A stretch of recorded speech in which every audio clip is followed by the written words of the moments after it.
Next would be through S Panneerselvan, who has written an excellent biography of Dr. Kalaignar, that is Karunanidhi Life. In fact, I was told he has started writing this book in the year somewhere in 2000 or 2001. And it took almost 20 years for him to complete this book.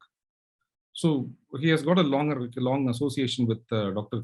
Kalaignar, particularly the way that is a journalistic in the journalistic perspective. So would you please share your experience as a journalist? How do you feel and your experience with Dr. Kalaignar? Thank you, Pugad. Thank you for giving me this opportunity. As a journalist, we are always stunned by his extraordinary sense of choice of words.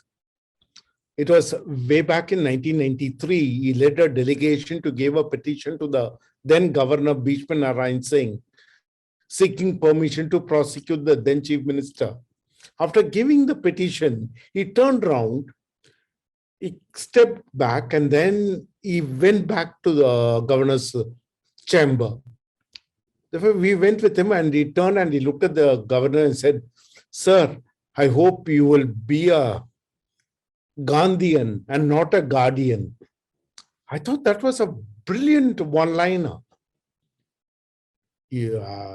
Sir, I hope you will be a Gandhian and not a guardian. And the next one is, when the National Front government, National Front was formed, that was the year Anna Rivalayam was established, and there was a press conference, and there was a question which was posed to the leaders on the dais. There was Mr. V.P. Singh, there was N.T. Ramarao, there was Jyoti Basu. It was a galaxy of leaders.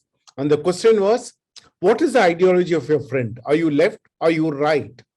Before anybody could answer, Kalaignar said that, as our name suggests, we are neither left nor right. We are in the front. We are in the transformative front. I thought that again, it's a very, very sharp understanding of negotiating the political minefield. And this negotiating political minefield, another thing is he always gives you the space to deal with a very, very uncomfortable reality. In 1991, an election survey was done immediately after Mr. Rajiv Gandhi's assassination.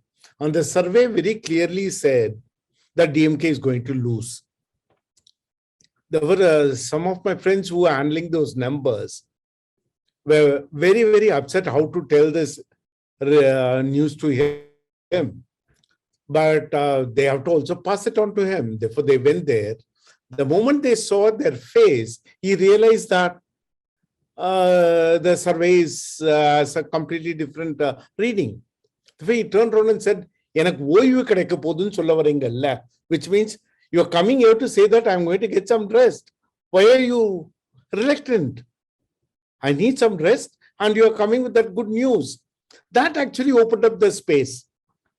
Therefore, the idea of dealing with them with uncomfortable news is the one which is extremely important. That space is the one which makes him a huge Democrat. For me, when I was doing the biography, what really stood out is the fact that at every stage, he exemplified the idea of hope. He came from a background which was definitely less privileged than any of his contemporaries. All the other leaders of the DMK at that point of time had a post-graduation. Navlar was a MA, Perastri was a MA, Anna was a MA. They were all university students, and Kalaignar was from school, dropout. But that distance did not hamper his progress. And when he moved to cinema, just imagine Kalaignar at Salem Modern Theatres. There were two big personalities. One was Ellis Duncan, who had come all the way from Ohio to establish this South Indian cinema, and Duncan had already become a huge star because he has introduced MS Subbulakshmi. And then you have somebody like T.R. Sundaram, who had visited almost all the studios in the world before you could establish the modern studio in Salem. And here we have Kalaignar, who had traveled only from Tirukolai to Thiruvarur to Pondicherry, E-Road, and then from E-Road he has reached Salem. That's his travel. And his understanding of cinema was not second to anyone there. With this idea of people from privileged background and managing that is the lessons of hope what he gave for everyone. I used to say it repeatedly that he used only two weapons, his tongue and his pen. And using his tongue and his pen, he gave us hope to imagine. And that is an extremely useful lesson, because when you are looking at it very carefully, none of them are purely ideas. There is a work plan to it. When we talk about Tamil Nadu's idea of getting food security in place, it's one state where the backward integration and forward integration is far more well knit. We have an administered prices mechanism through which we procure grains.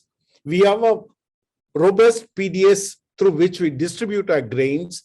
And we have a backup arrangements where the forward integration and backward integration gets tied up. Hence, this idea of liberalized India not being responsive to the need of the people outside the market was not a major issue for Tamil Nadu. Tamil Nadu was able to marry welfare and market in a far more integrated manner. I think that's a crucial lesson what we have to take from him. And this lesson is central for me in respecting Dr. Kalaignar. And Dr. Thiagarajan in his speech spoke about Kalaignar's democratic idea of listening to people.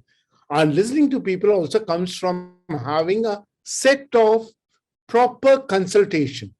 Just look at the three major decisions he took after becoming the chief minister. He created Rajamanar committee, which went into the center-state relations. He created the Satranathan committee, which went into the backward commission and the backward class welfare. And then he had Gopalswamy commission, which went into the police reforms, which much later led to administrative reforms.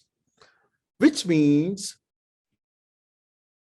you're willing to have a set of people to go through these issues, look at the nitty-gritties, advise you, and then take a decision. There were never an idea of taking a decision to stun somebody. Therefore, there is no decision of having a demonetization, which might capture people's imagination, but it might turn out to be disastrous. Therefore, here the idea is not to awe anybody, but the idea is to have a transformative impact. And to have that transformative impact, there's a very, very clear decision to consult and to have a set of experts who gather opinions and who provide that feedback. For that entire loop where you consult, collect information, and form your opinion, and you also have a decision to evolve over a period of time. Nothing has been frozen in time. That is a more significant aspect which comes through his life. And that significant aspect we can also see in the way he managed to negotiate with the other political parties. During his lifetime, DMK had three splits in 61, in 72, and in 93. But after all the three splits, DMK remains a robust political party. And what happened to the other three parties? One completely disappeared and merged with Congress. Another one is under severe existential crisis. And the third one is being handled by somebody in Delhi. But this idea of weakening DMK did not happen primarily because Kalaignar had certain amount of clear idea of keeping the party intact. Therefore, there is a particular political acumen through which he helped the party to reinvent itself for various periods. And that reinventing itself for various periods becomes so central. And that is the reason I think that DMK, which survived Nehruvian era, survives Mrs. Gandhi's liberal emergency, it survives liberalization, and it survives the BJP government right now. Therefore, there is a particular idea of negotiating the difficulties through an idea of dialogue. And through that idea of dialogue, you always try to put your viewpoint very, very clearly. And that, I think, it's so central because he has given us an idea to hope. And the idea is also to dream of our own political processes. And this dream of our own political processes is the biggest gift what he has given, and I'm really grateful to him for that. It can be seen as a linguistic politics, it can be seen as a federal balance, it can be seen as center-state relationship which has been renegotiated, but underlying all these things, it works on only two pillars. One is dignity and fight against humiliation. If your politics is going to be rooted on this very clear idea of fighting for human dignity and to fight against humiliation, linguistic right comes naturally, federal balance comes naturally, state right comes naturally, the role of institutional independence and institutional integrity comes naturally, the integrity of numbers becomes very, very important. You don't fudge your GDP numbers.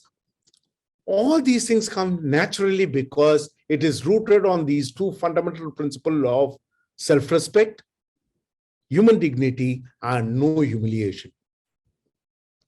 And I think that is what is politics signified, and hence it becomes so important. And I'm really grateful I was able to take part in this evening. Thank you.